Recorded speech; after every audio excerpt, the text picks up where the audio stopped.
दोस्तों आज के इस क्लास में सीटेट पेपर 2 के लिए सामाजिक अध्ययन के प्रीवियस ईयर के पेपर को सॉल्व करेंगे। सीटेट पेपर 2 में सामाजिक अध्ययन से 60 प्रश्न पूछा जाता है। तो आज के इस क्लास में कुल 60 प्रश्नों को देखेंगे। आप सभी लोग इस क्लास को पूरा ध्यान से लास्ट तक देखिए और सभी प्रश्नों का उत्तर बताने का प्रयास कीजिए। इस चैनल पर दोस्तों सीटेट प्रीवियस ईयर के पेपर को सॉल्व कराया जा रहा है, तो आप लोग चैनल से जरूर जुड़ जाइए। तो चलिए शुरू करते हैं। पहला प्रश्न आप सभी के सामने है, मृदा परिच्छेदिका की मोटाई को कौन निर्धारित करता है? ऑप्शन है जलवायु, उच्चावच, समय, वनस्पति जात, प्राणी जात। देखिए दोस्तों, मृदा परिच्छेदिका की मोटाई को समय निर्धारित करता है। यहां पर तीसरा ऑप्शन आपका राइट आंसर हो जाएगा, समय। मृदा परिच्छेदिका क्या है? देखिए दोस्तों, मृदा की विभिन्न परतों से गुजरती हुई ऊर्ध्वाधर काट को मृदा परिच्छेदिका कहते हैं। इसको आप कहां पर देख सकते हैं? तो देखिए दोस्तों, इसे आप कुएं की खुदाई करते समय देख सकते हैं, पहाड़ों के किनारों पर देख सकते हैं, सड़कों के किनारों पर देख सकते हैं। ठीक है, तो यहां पर तीसरा ऑप्शन आपका राइट आंसर हो जाएगा। वितरण के आधार पर संसाधनों को वर्गीकृत किया जा सकता है। ऑप्शन आप सभी के सामने है, आप लोग बताइए वितरण के आधार पर संसाधनों को किस रूप में वर्गीकृत किया जा सकता है? तो देखिए दोस्तों, यहां पर आपका राइट आंसर हो जाएगा सर्वव्यापक संसाधन और स्थानिक संसाधन के रूप में। वितरण के आधार पर संसाधनों को सर्वव्यापक संसाधन और स्थानिक संसाधन के रूप में वर्गीकृत किया जा सकता है। ठीक है, और यदि आपसे पूछे कि उत्पत्ति के आधार पर बताइए, तो याद रखिएगा उत्पत्ति के आधार पर संसाधनों को अजैविक एवं जैविक या जैव संसाधन और अजैव संसाधन के रूप में वर्गीकृत किया जा सकता है उत्पत्ति के आधार पर। ठीक है, और उपयोग की सततता के आधार पर आपसे पूछे तो याद रखिएगा उपयोग की सततता के आधार पर नवीकरणीय संसाधन और अनवीकरणीय संसाधन के रूप में वर्गीकृत किया जा सकता है। ठीक है, तो पहला ऑप्शन आपका राइट आंसर हो जाएगा। विविध समाज के संदर्भ में निम्नलिखित कथनों में से कौन सा सही है? ऑप्शन है जिसमें भाषा, संस्कृति और धर्म में विभिन्नताएं और समानताएं पाई जाती हों। वह समाज जिसमें भाषा, धर्म और संस्कृति में विभिन्नताएं और असमानताएं पाई जाती हों। जिसमें संस्कृति और सत्ता में विभिन्नताएं मिलती हों। जिसमें भाषा, धर्म और संस्कृति में समानताएं होती हों। तो देखिए दोस्तों, यहां पर आपका राइट आंसर हो जाएगा जिसमें भाषा, संस्कृति और धर्म में विभिन्नताएं और समानताएं पाई जाती हों। यहां पर पहला ऑप्शन आपका राइट आंसर हो जाएगा। विविध समाज उस समाज को कहा जाता है जिसमें भाषा, संस्कृति और धर्म में विभिन्नताएं और समानताएं पाई जाती हों। निम्नलिखित कथनों में से कौन सा लिंग जेंडर रूढ़िबद्ध धारणा को चुनौती देता है? महिलाएं पालन पोषण करने वाली होती हैं, महिलाएं बहुत भावुक होती हैं, महिलाएं फैशन परस्त होती हैं, महिलाएं जिम्मेवार वाहन चालक होती हैं। राइट आंसर हो जाएगा महिलाएं जिम्मेवार वाहन चालक होती हैं। यह कथन दोस्तों रूढ़िबद्ध धारणा को चुनौती देता है। इसके अलावा यहाँ पर जो भी कथन दिया गया है, जैसे कि महिलाएं पालन पोषण करने वाली होती हैं, महिलाएं बहुत भावुक होती हैं, महिलाएं फैशन परस्त होती हैं, ये सभी कथन क्या हैं? ये सभी कथन दोस्तों लिंग रूढ़िबद्ध धारणा को प्रकट कर रही हैं। ये दोस्तों चुनौती नहीं देती हैं। ये सभी कथन लिंग रूढ़िबद्ध धारणा को चुनौती नहीं देती हैं बल्कि बढ़ावा देती हैं। ठीक है, तो यहाँ पर चौथा ऑप्शन आपका राइट आंसर हो जाएगा। नारी मताधिकार आंदोलनकारियों की निम्नलिखित में से कौन सी मुख्य मांग है? श्रम वर्ग के लिए वयस्क मताधिकार, महिलाओं के लिए मताधिकार, महिलाओं के लिए नौकरशाही भूमिका का अधिकार, धनी महिलाओं के लिए वयस्क मताधिकार।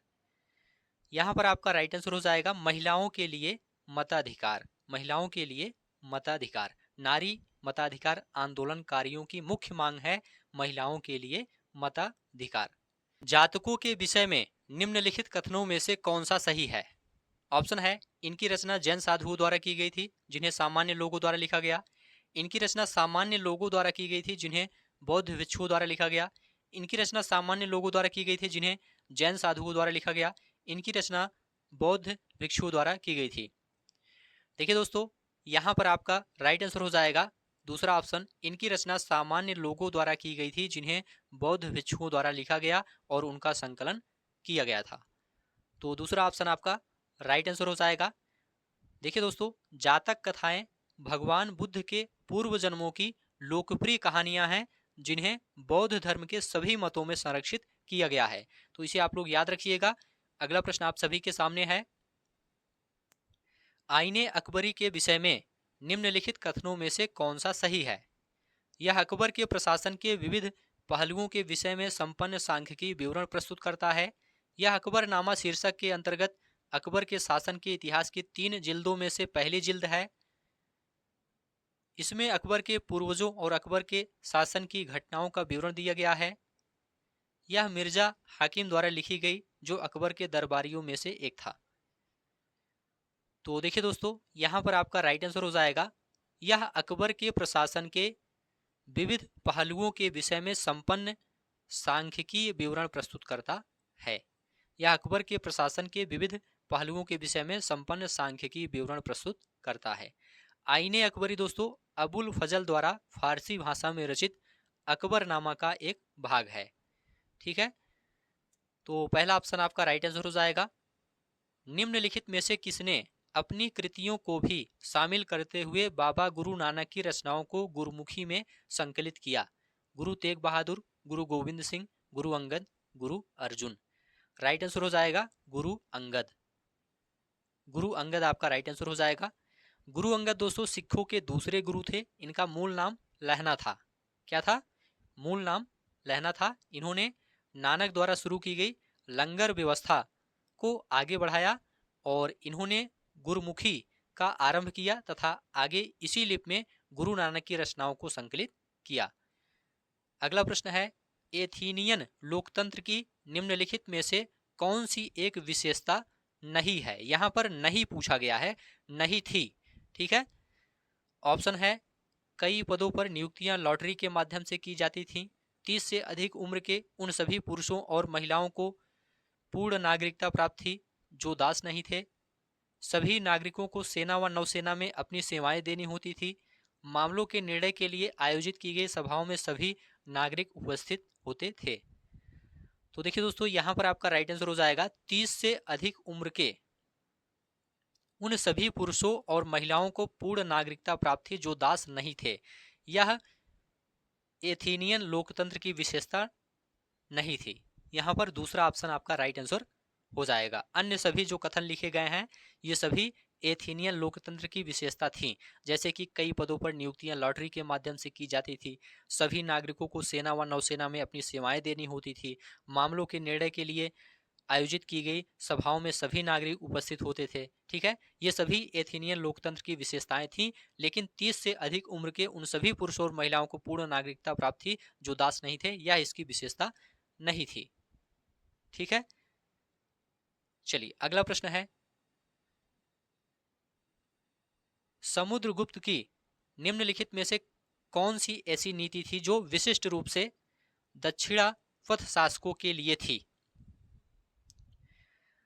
ऑप्शन दिया गया है, इन्होंने हार स्वीकार की व इन्हें पुनः शासन करने के लिए अनुमति दी गई, उनके साम्राज्यों को उखाड़ फेंका गया और उन्हें समुद्रगुप्त के साम्राज्य का अंग बनाया गया, उन्होंने समुद्रगुप्त की अधीनता स्वीकार की और अपनी पुत्रियों का विवाह उससे किया, वे उपहार लाते थे, उसके आदेशों का पालन करते थे और उसके दरबार में उपस्थित होते थे।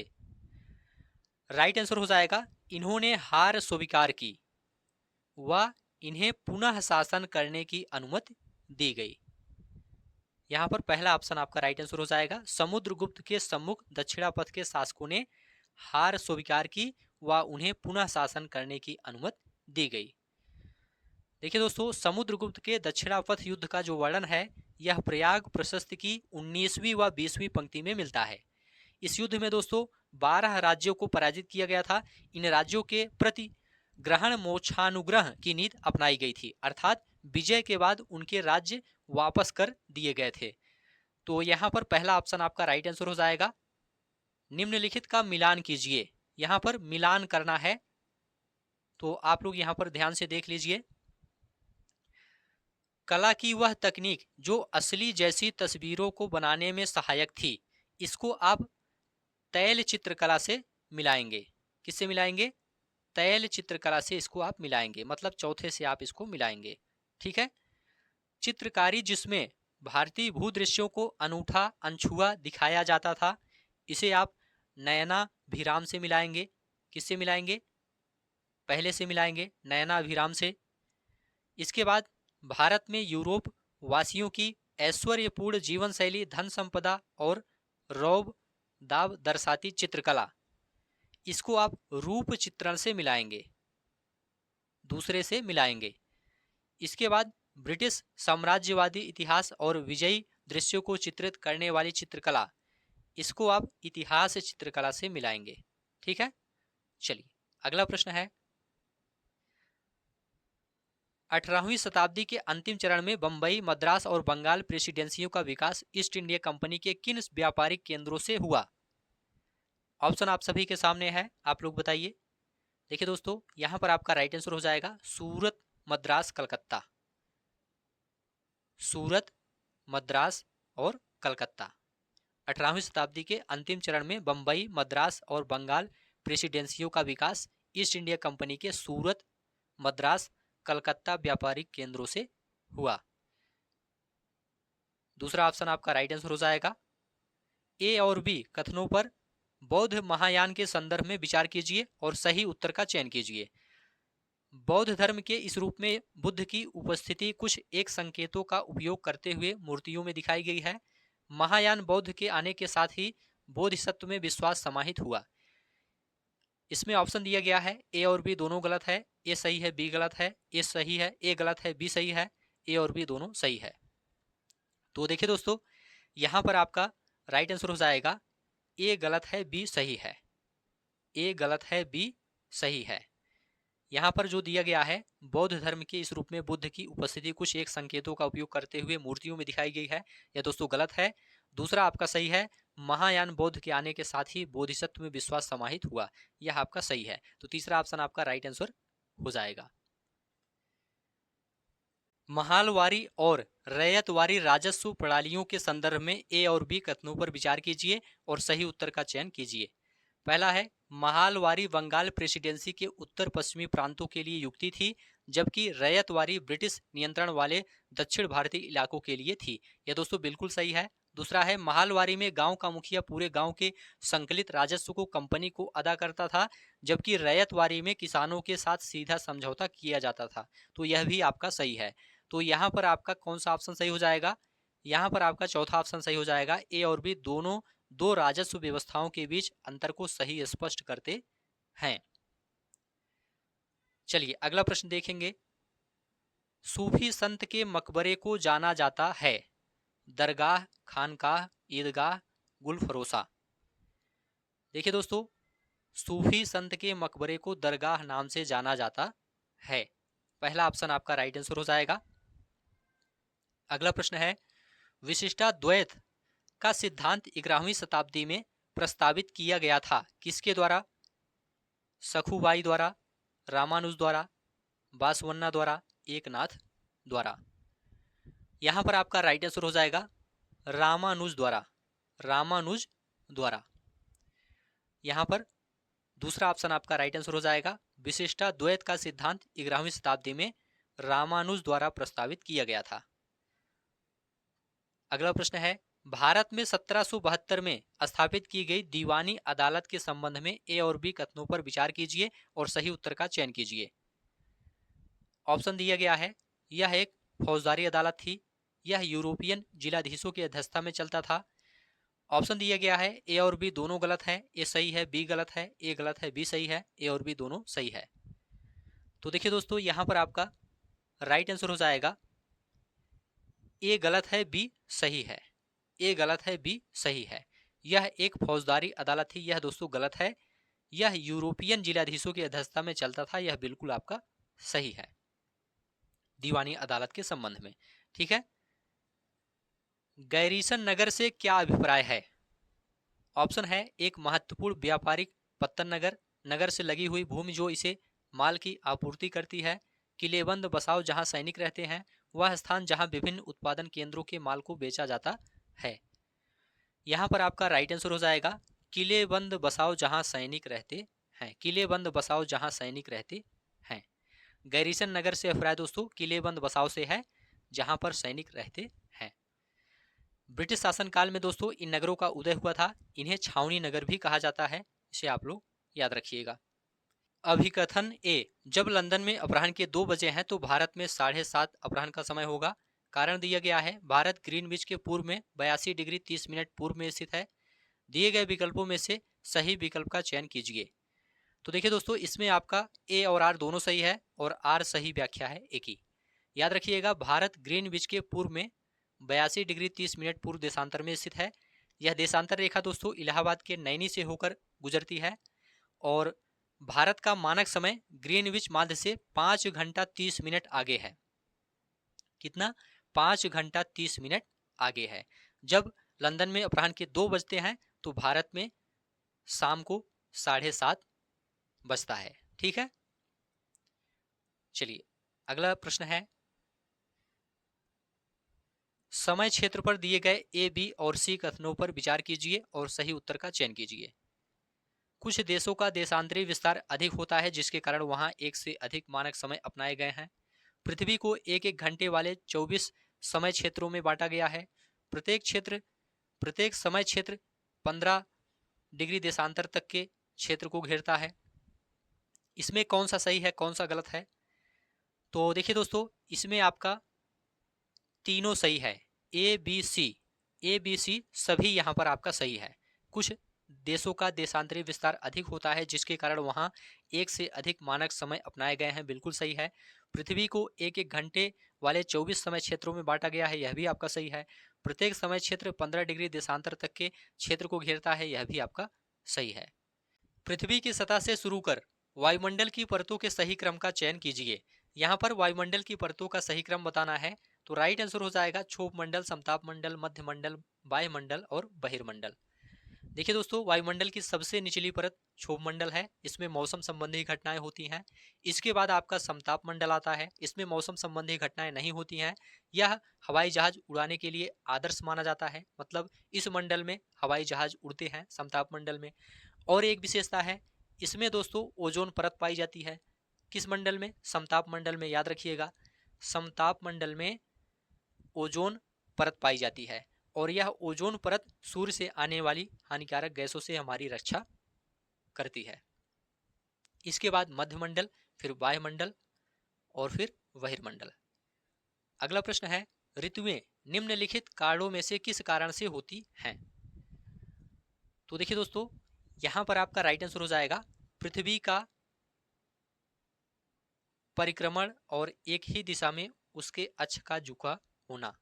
पृथ्वी का परिक्रमण और एक ही दिशा में उसके अक्ष का झुका होना, यहाँ पर चौथा ऑप्शन आपका राइट आंसर हो जाएगा। इसके कारण ऋतुएं होती हैं। ऋतुएं निम्नलिखित कारणों में किस कारण से होती हैं? तो पृथ्वी के परिक्रमण और एक ही दिशा में उसके अक्ष का झुका होना, इस कारण से ऋतुएं होती हैं। प्रतिशत के अनुसार पृथ्वी के वायुमंडल में कौन सा प्रमुख संघटक है? Helium, oxygen, carbon dioxide, nitrogen. Right answer हो जाएगा नाइट्रोजन। वायुमंडल में 78% नाइट्रोजन पाया जाता है, इसको आप लोग याद रखिएगा। इसके बाद ऑक्सीजन की मात्रा है, ऑक्सीजन दोस्तों 20.99 या आप 21% इसे कह सकते हैं, 21% पाया जाता है वायुमंडल में ऑक्सीजन। आर्गन की मात्रा 0.93 है और कार्बन डाइऑक्साइड की मात्रा 0.03 है। ये सभी आप लोग याद रखिएगा क्योंकि एग्जाम में पूछा जा सकता है। ठीक है, चलिए अगला प्रश्न है, महासागरीय धाराओं के विषय में निम्नलिखित कथनों में से कौन सा सही है? ठंडी धाराएं ध्रुवीय अथवा उच्च अक्षांशों से जल को उष्णकटिबंधीय अथवा निम्न अक्षांशों की ओर ले जाती हैं। लेब्राडोर एक गर्म धारा है, जिस स्थान पर गर्म और ठंडी धाराएं मिलती हैं वह स्थान विश्व का सर्वोत्तम मत्स्य क्षेत्र माना जाता है। इसमें कौन सा कथन सही है, आपको यह बताना है। तो देखिए दोस्तों, यहाँ पर आपका राइट आंसर हो जाएगा पहला ऑप्शन तो आपका यहाँ पर सही है, ठंडी धाराएं ध्रुवीय अथवा उच्च अक्षांशों से जल को उष्णकटिबंधीय अथवा निम्न अक्षांशों की ओर ले जाती हैं। पहला तो आपका सही है। लेब्राडोर एक गर्म धारा है, यह गलत है, यह दोस्तों ठंडी जल धारा है। जिस स्थान पर गर्म और ठंडी जल धाराएं मिलती हैं वह स्थान विश्व का सर्वोत्तम मत्स्य क्षेत्र माना जाता है, यह भी आपका सही है। तो यहाँ पर ए और सी आपका सही है, ए और सी आपका सही है, बी आपका यहाँ पर गलत है। ठीक है, ए और सी आपका सही है। हिमनद के निक्षेपण को कहा जाता है, क्या कहा जाता है आप लोग बताइए। देखिए दोस्तों, हिमनद के निक्षेपण को हिमोड कहते हैं। क्या कहते हैं? हिमोड कहते हैं। चलिए आगे बढ़ते हैं। कथन ए और बी निम्नलिखित वनस्पतियों में से किसकी विशेषताओं का वर्णन करते हैं? यह वनस्पति उत्तरी गोलार्ध के उच्च अक्षांशों में पाई जाती है, इसे टैगा के नाम से भी जाना जाता है। भूमध्य सागरीय वनस्पति, शीतोष्ण घास स्थल, शीतोष्ण पर्णपाती वन, शंकुधारी वन, इनमें से कौन सा ऑप्शन सही है आपको यह बताना है। तो देखिए दोस्तों, यहां पर आपका राइट आंसर हो जाएगा शंकुधारी वन। शंकुधारी वन आपका राइट आंसर हो जाएगा। शंकुधारी या कोणधारी वन उत्तरी गोलार्ध के उच्च अक्षांशों में पाए जाते हैं और इसे टैगा के नाम से भी जाना जाता है। तो चौथा ऑप्शन आपका राइट आंसर हो जाएगा। सभी प्रश्न आप लोग ध्यान से देखते हुए चलिए, ऐसे ही प्रश्न सोशल साइंस से पूछे जाते हैं सीटेट एग्जाम में। निम्नलिखित में से कौन सी गंगा ब्रह्मपुत्र बेसिन की विशेषता नहीं है? ऑप्शन दिया गया है, भूमि कृषि के लिए इस क्षेत्र में कर्तन और दहन कृषि की जाती है। मैदानी क्षेत्र में ओक्सबो लेक चिन्हित है। मैदानी क्षेत्र में जनसंख्या घनत्व अति अधिक है। डेल्टा क्षेत्र मैंग्रोव वनों से आच्छादित है। यहां पर आपका राइट आंसर हो जाएगा, भूमि कृषि के लिए इस क्षेत्र में कर्तन और दहन कृषि की जाती है। भूमि कृषि के लिए इस क्षेत्र में कर्तन और दहन कृषि की जाती है। यह दोस्तों गंगा ब्रह्मपुत्र बेसिन की विशेषता नहीं है, अन्य सभी इसकी विशेषताएं हैं, लेकिन पहला ऑप्शन इसकी विशेषता नहीं है। तो यहां पर पहला ऑप्शन आपका राइट आंसर हो जाएगा। तैराक मृत सागर में तैर सकते हैं क्योंकि नमक की मात्रा की अधिकता सागर को सघन बनाती है। पौने सागर जल की सतह पर तीव्र गति से चलती हैं। इस सागर में ठंडी धाराओं की अपेक्षा गर्म धाराओं की उत्पत्ति अधिक है। यह सागर निम्न ज्वार भाटों की अपेक्षा उच्च ज्वार भाटों को अधिक अनुभव करता है। तो देखिए दोस्तों, यहां पर आपका राइट आंसर हो जाएगा, नमक की मात्रा की अधिकता सागर को सघन बनाती है। नमक की मात्रा की अधिकता सागर को सघन बनाती है, इसीलिए तैराक मृत सागर में तैर सकते हैं। क्यों? क्योंकि नमक की मात्रा की अधिकता सागर को सघन बनाती है। अगला प्रश्न आप सभी के सामने है, भूमि उपयोग के संदर्भ में ए और बी कथनों पर विचार कीजिए और सही उत्तर का चयन कीजिए। भूमि उपयोग से आशय भूमि का केवल कृषि और वन के लिए उपयोग है। भूमि उपयोग मुख्यतः अपनी स्थलाकृति के द्वारा निर्धारित होता है। इसमें कौन सा सही है, कौन सा गलत है? तो देखिए दोस्तों, यहां पर आपका राइट आंसर हो जाएगा, ए और बी दोनों गलत है। यहाँ पर दोनों गलत है। भूमि उपयोग से आशय भूमि का केवल कृषि और वन के लिए उपयोग नहीं है, यह आपका गलत हो जाएगा। भूमि उपयोग मुख्यतः अपनी स्थलाकृति के द्वारा निर्धारित होता है, यह भी आपका गलत है। तो ए और बी दोनों यहाँ पर गलत है। रक्षक मेखलाएं मदद करती हैं अवनालिकाओं को बनने से रोकने और मृदा क्षय को बचाने में, पवन की गति को रोकथाम कर मृदा आवरण के संरक्षण में, मृदा में नमी बनाए रखने में, मृदा के ऊपर से जल के प्रवाह को मंद करने में। देखिए दोस्तों, यहां पर आपका राइट आंसर हो जाएगा, पवन की गति को रोकथाम, पवन की गति को रोकथाम कर मृदा आवरण के संरक्षण में। रक्षक मेखलाएं मदद करती हैं किसमें? पवन की गति को रोकथाम कर मृदा आवरण के संरक्षण में। ठीक है, दूसरा ऑप्शन आपका राइट आंसर हो जाएगा। विज्ञापन की विषय वस्तु पर चर्चा करते समय सामाजिक विज्ञान के अध्यापिका द्वारा निम्न में से कौन से उप विषय वस्तुओं पर आलोचनात्मक चर्चा कर सकते हैं? व्यक्तिगत भावनाओं के प्रति अपील या समता के मुद्दे। तो देखिए दोस्तों, यहां पर आपका दोनों सही है, ए और बी दोनों। विज्ञापन की विषय वस्तु पर चर्चा करते समय सामाजिक विज्ञान के अध्यापिका द्वारा व्यक्तिगत भावनाओं के प्रति अपील और समता के मुद्दे जैसे उप विषय वस्तुओं पर आलोचनात्मक चर्चा कर सकते हैं। भू उपयोग प्रतिरूप के परिवर्तन के उत्तरदायी कुछ और कार्यों पर चर्चा कीजिए। ऊपर दिए गए प्रश्न के संदर्भ में एक सामाजिक विज्ञान के अध्यापक के रूप में आप विद्यार्थियों की किस कुशलता का मूल्यांकन कर रहे होंगे? ऑप्शन है परिकल्पना करना, वर्गीकरण करना, सामान्यीकरण करना, परिणाम निकालना। तो देखिए दोस्तों, यहां पर आपका राइट आंसर हो जाएगा परिकल्पना करना। पहला ऑप्शन आपका राइट आंसर हो जाएगा।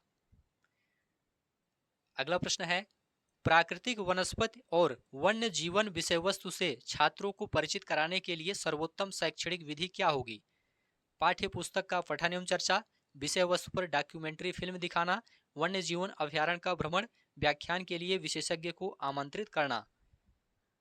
तो देखिए दोस्तों, यहां पर आपका राइट आंसर हो जाएगा वन्य जीवन अभ्यारण्य का भ्रमण। वन्य जीवन अभ्यारण्य का भ्रमण आपका राइट आंसर हो जाएगा। प्राकृतिक वनस्पति और वन्य जीव विषय वस्तु से छात्रों को परिचित कराने के लिए सर्वोत्तम शैक्षणिक विधि यह होगी कि उन्हें वन्य जीवन अभ्यारण्य का भ्रमण कराया जाए। अगला प्रश्न है, सामाजिक विज्ञान की पाठ्यपुस्तकों में कार्टून की क्या भूमिका है? आपको यह बताना है। मूलभूत मामलों को उठाकर विद्यार्थियों को इनसे जोड़ना, कोई भूमिका नहीं, कार्टून अपरिपक्व हैं, भरपाई करने के लिए या भरपाई करने के रूप में प्रयुक्त, इससे पाठ्य पुस्तक आकर्षित दिखती है, कक्षा को आनंददायक बनाते हैं क्योंकि विषय नीरस है। तो देखिए दोस्तों, यहां पर आपका राइट आंसर हो जाएगा मूलभूत मामलों को उठाकर विद्यार्थियों को इनसे जोड़ना। सामाजिक विज्ञान की पाठ्यपुस्तकों में कार्टून इसलिए शामिल किया जाता है ताकि मूलभूत मामलों को उठाकर विद्यार्थियों को इनसे जोड़ा जा सके। नेक्स्ट है, रंग भेद की प्रथा पर दिए गए ए और बी कथनों पर विचार कीजिए। यह प्रथा जातियों के बीच भेदभाव करती है परंतु सभी को मत देने की अनुमति प्रदान करती है। यह प्रथा जातियों को एक दूसरे से मिलने से रोकती है परंतु सभी को समान रूप से सार्वजनिक सुविधाएं प्रदान करती है। सही विकल्प का चयन कीजिए। इसमें कौन सा सही है और कौन सा गलत है, आपको यह बताना है। तो देखिए दोस्तों, यहां पर आपका राइट आंसर हो जाएगा ए और बी दोनों गलत है। यहां पर दोनों गलत दिया गया है। रंग भेद की प्रथा पर जो कथन यहां पर दिया गया है दोनों गलत है। चलिए अगला प्रश्न है, निम्नलिखित में से कौन ग्राम पंचायत में चुनकर आते हैं और कार्य संभालते हैं? सरपंच, वार्ड के सदस्य, सचिव, ग्राम सभा का सदस्य या ग्राम सभा सदस्य। सही विकल्प का चयन कीजिए। तो देखिए दोस्तों, यहां पर आपका राइट आंसर हो जाएगा सरपंच और वार्ड के सदस्य। तो यहां पर ए और बी आपका राइट आंसर हो जाएगा। सरपंच और वार्ड के सदस्य ग्राम पंचायत में चुनकर आते हैं, जबकि ग्राम पंचायत क्षेत्र में रहने वाले सभी व्यक्ति जिनका नाम मतदाता सूची में दर्ज है ग्राम सभा के सदस्य होते हैं और प्रत्येक ग्राम पंचायत में एक पंचायत सचिव की नियुक्ति सरकारी नियम के अनुसार पंचायत एवं ग्रामीण विकास विभाग के द्वारा की जाती है। तो यहाँ पर ए और बी आपका दोनों राइट आंसर हो जाएगा। निम्नलिखित कार्यों में से पटवारी लेखपाल का उत्तरदायित्व कौन सा है? ऑप्शन आप सभी के सामने है, आप लोग बताइए यहाँ पर आपका राइट आंसर क्या हो जाएगा। देखिए दोस्तों, लेखपाल का उत्तरदायित्व है भूमि मापन और आलेखों को सुरक्षित रखना। भूमि मापन और आलेखों को सुरक्षित रखना, यहाँ पर पहला ऑप्शन आपका राइट आंसर हो जाएगा। निम्नलिखित कथनों में से कौन सा कथन स्थानीय शहरी प्रशासन के कार्य के संदर्भ में सही है?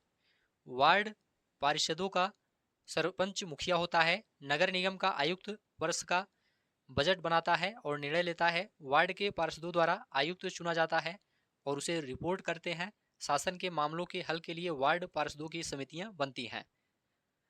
तो देखिए दोस्तों, यहाँ पर आपका राइट आंसर हो जाएगा शासन के मामलों के हल के लिए वार्ड पार्षदों की समितियां बनती हैं। शासन के मामलों के हल के लिए वार्ड पार्षदों की समितियां बनती हैं। ठीक है, तो यहाँ पर चौथा ऑप्शन आपका राइट हो जाएगा। स्थानीय शहरी प्रशासन के कार्य के संदर्भ में यहाँ पर चौथा ऑप्शन आपका सही है। यहाँ पर मिलान करना है ए और बी। सूची पर विचार कीजिए। सूची ए विभिन्न प्रकार के ग्रामीण रोजगार हैं, सूची बी विभिन्न प्रकार के ऋण हैं। तो यहाँ पर मिलान करना है। पहला है कृषि श्रमिक, इसको आप स्वास्थ्य और बेमौसम उपभोग से मिलाएंगे, स्वास्थ्य और बेमौसम उपभोग से। इसके बाद है बड़ा किसान, इसको आप कृषि संसाधन संयंत्र के लिए सरकारी ऋण से मिलाएंगे। इसके बाद है मध्यम किसान, इसको आप उर्वरक कीटनाशी बीज से मिलाएंगे। अगला प्रश्न है, दादन व्यवस्था के अंतर्गत बुनकर और सौदागर के बीच निम्नलिखित में से व्यापार का कौन सा रूप सही विकल्प का चयन कीजिए। व्यापार का कौन सा रूप है, सही विकल्प का चयन कीजिए। ऑप्शन है, बुनकर सूत खुले बाजार से खरीदते हैं और कपड़ा कम कीमत पर सौदागर को बेचते हैं। सौदागर से न्यूनतम बोली पर सूत खरीदा जाता है और कपड़ा ऊंची बोली पर बेचा जाता है। सौदागर द्वारा सूत बुनकर को बेचा जाता है और बुनकर अपनी खपत के लिए कपड़ा बनाता है। सौदागर द्वारा सूत की आपूर्ति बुनकर के लिए की जाती है और तैयार कपड़ा बुनकर से कम कीमत पर वापस खरीदा जाता है।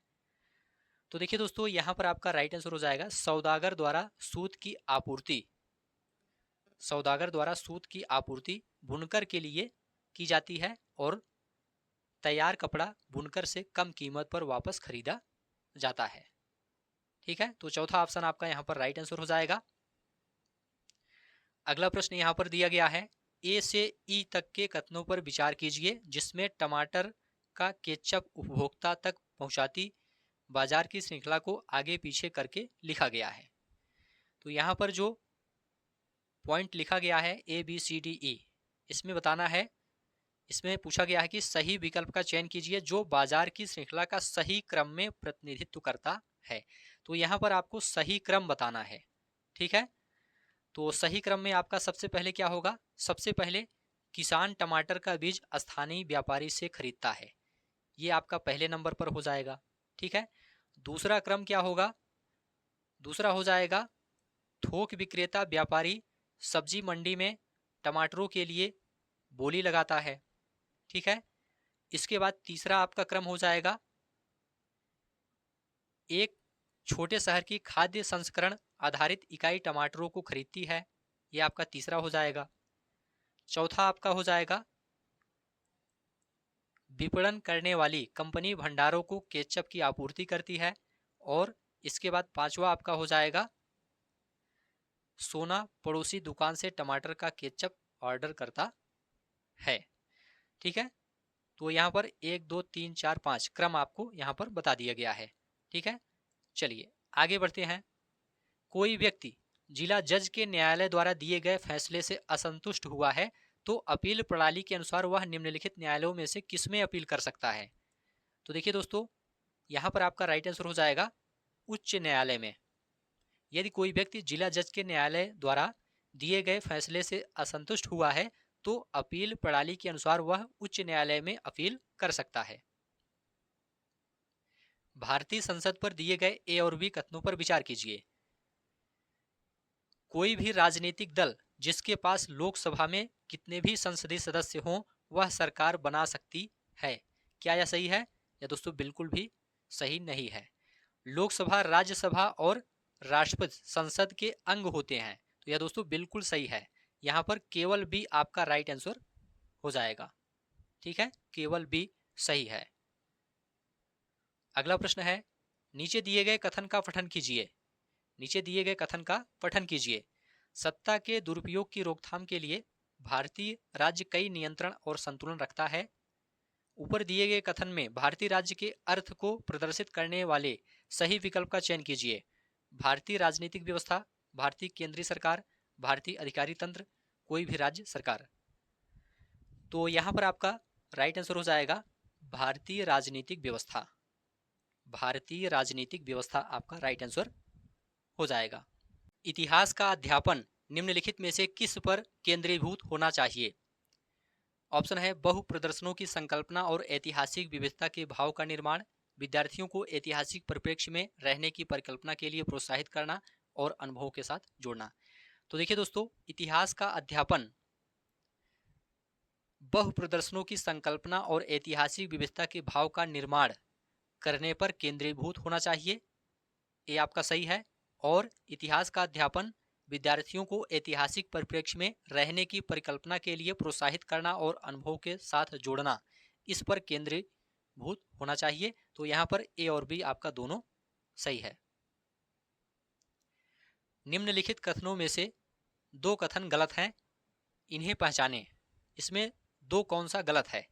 वैज्ञानिक जांच के प्राकृतिक और भौतिक आधार को सामाजिक विज्ञान में भी प्रयुक्त किया जा सकता है।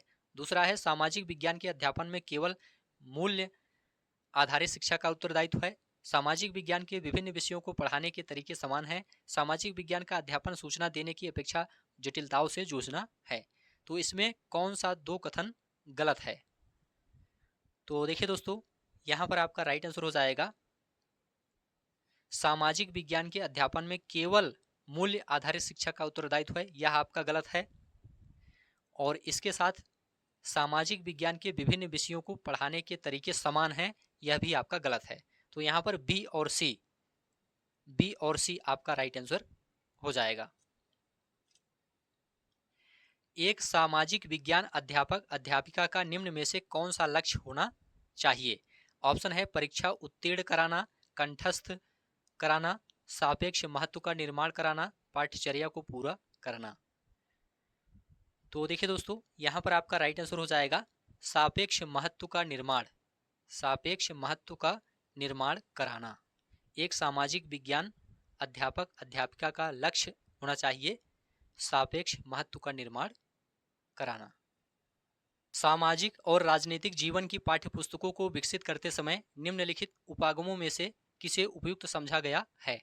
प्रत्यक्ष उदाहरणों तथा अनुभव से सीखना, तथ्यों और आंकड़ों का स्मरण आधारित सीखना।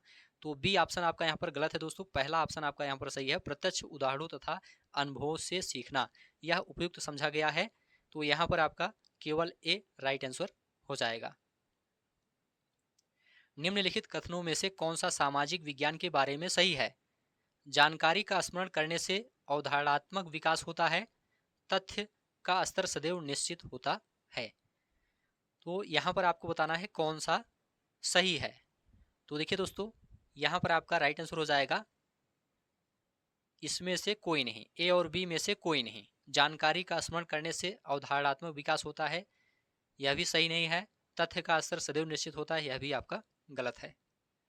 वन्य जीवन संरक्षण के लिए विद्यार्थियों को संवेदनशील बनाने के लिए सर्वोत्तम अभ्यास कौन सा है? पशु आधारित उत्पादों को न खरीदने की प्रतिज्ञा लेना, संदर्भित नीतियों और कानूनों के बारे में पठन करना, वन्य जीवन संरक्षण पर नाटक तैयार करना, विद्यालय में वन्य जीवन सप्ताह को मनाना। तो देखिए दोस्तों, यहाँ पर आपका राइट आंसर हो जाएगा पशु आधारित उत्पादों को न खरीदने की प्रतिज्ञा लेना।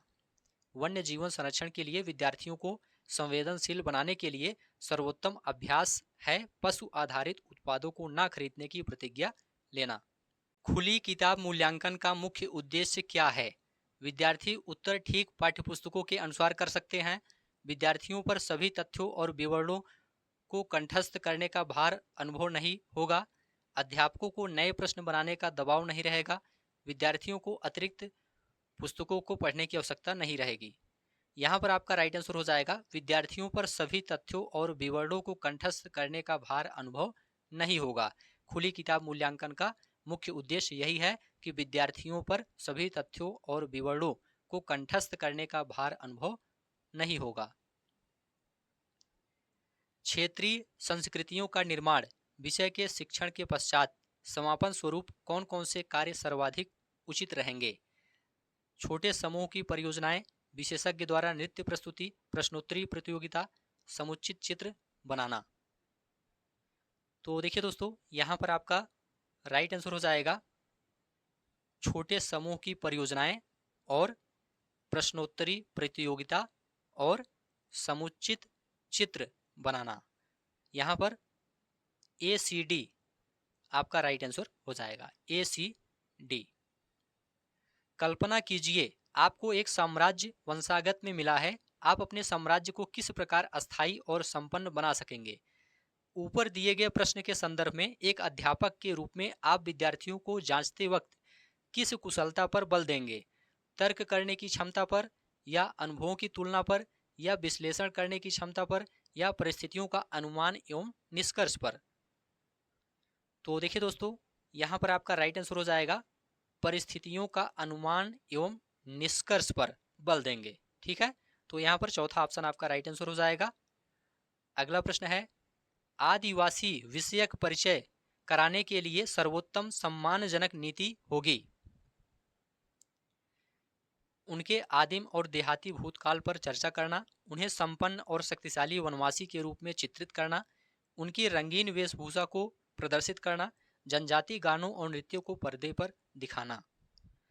तो यहाँ पर आपका राइट आंसर हो जाएगा उन्हें संपन्न और शक्तिशाली, उन्हें संपन्न और शक्तिशाली वनवासी के रूप में चित्रित करना। यहाँ पर आपका राइट आंसर हो जाएगा। जब विवादास्पद मामलों को सामाजिक विज्ञान कक्षा में पढ़ा रहे हैं, आपको विद्यार्थियों की पृष्ठभूमि को ध्यान में रखते हुए केवल ठेस न पहुंचाने वाले पहलुओं पर चर्चा करनी चाहिए। मुकाबला करने से पूरी तरह बचना चाहिए। समय समय पर इन्हें उठाना चाहिए और संक्षिप्त चर्चा करनी चाहिए। सही योजना के साथ सम्मानजनक चर्चा की पहल करनी चाहिए। तो देखिए दोस्तों, यहाँ पर आपका राइट आंसर हो जाएगा सही योजना के साथ सम्मानजनक चर्चा की पहल करनी चाहिए। चौथा ऑप्शन आपका राइट आंसर हो जाएगा सामाजिक और राजनीतिक जीवन अध्यापन का केंद्र बिंदु होना चाहिए। राजनीतिक संस्थाओं का अध्ययन, मूलभूत सिद्धांतों का अध्ययन। तो देखिए दोस्तों, सामाजिक और राजनीतिक जीवन अध्यापन का केंद्र बिंदु राजनीतिक संस्थानों का अध्ययन और मूलभूत सिद्धांतों का अध्ययन दोनों होना चाहिए। तो ए और बी दोनों आपका यहाँ पर सही हो जाएगा। विद्यार्थियों के साथ एक छोटे समूह में योजना बनाते समय निम्न में से किस पर अधिक बल होना चाहिए? एक चुनौतीपूर्ण कार्य की रचना पर, विद्यार्थियों को साथ काम करना सिखाना, समूहों का विचार पूर्वक चयन करना, कार्य की पूर्ति करना।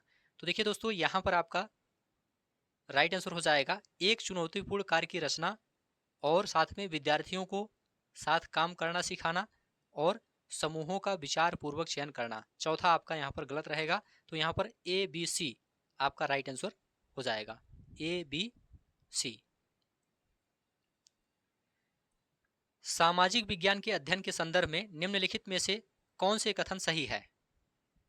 समस्याओं के क्रमबद्ध विश्लेषण करने में मदद करता है, विद्यार्थी बड़े होंगे और अपने आप जानकारी ढूंढ लेंगे, समझने की अपेक्षा विषय की विस्तृत जानकारी पर बल होना चाहिए, दी गई जानकारी के साथ संवेदनशीलता और जिज्ञासा पैदा करना। तो देखिए दोस्तों, यहाँ पर आपका राइट आंसर हो जाएगा समस्याओं के क्रमबद्ध विश्लेषण करने में मदद करता है और साथ में दी गई जानकारी के साथ संवेदनशीलता और जिज्ञासा पैदा करना। तो ए और डी यहाँ पर आपका राइट आंसर हो जाएगा। निम्नलिखित में से किसके लेखन को प्राथमिक स्रोत के रूप में माना नहीं जा सकता है? प्राथमिक स्रोत के रूप में जियाउद्दीन बर्नी, मुजफ्फर आलम, अबुल फजल, राम सुंदरी देवी। राइट आंसर हो जाएगा मुजफ्फर आलम। दूसरा ऑप्शन आपका राइट आंसर हो जाएगा मुजफ्फर आलम। यदि आपको प्राचीन भारतीय इतिहास पढ़ाना प्रारंभ करना है तो निम्नलिखित स्रोतों में से किस स्रोत को प्रयुक्त करना गलत होगा? हस्तलिपियां, गुफा चित्रकारी, लघु चित्रकारी, शिलालेख। तो देखिए दोस्तों, यदि आपको प्राचीन भारतीय इतिहास पढ़ाना प्रारंभ करना है तो हस्तलिपियां स्रोत को प्रयुक्त करना गलत होगा। यहाँ पर पहला ऑप्शन आपका राइट आंसर हो जाएगा। तो ठीक है दोस्तों, आज की इस क्लास को यहीं पर समाप्त करते हैं। यहाँ पर आपका 60 प्रश्न पूरा कंप्लीट हो गया। ये सभी प्रश्न प्रीवियस ईयर एग्जाम में पूछे गए थे सीटेट पेपर 2 सोशल साइंस के अंतर्गत। उम्मीद है यह क्लास आपको अच्छा लगा है तो चैनल को सब्सक्राइब कीजिए, दोस्तों शेयर कीजिए और कमेंट में लिखकर जरूर बताइए।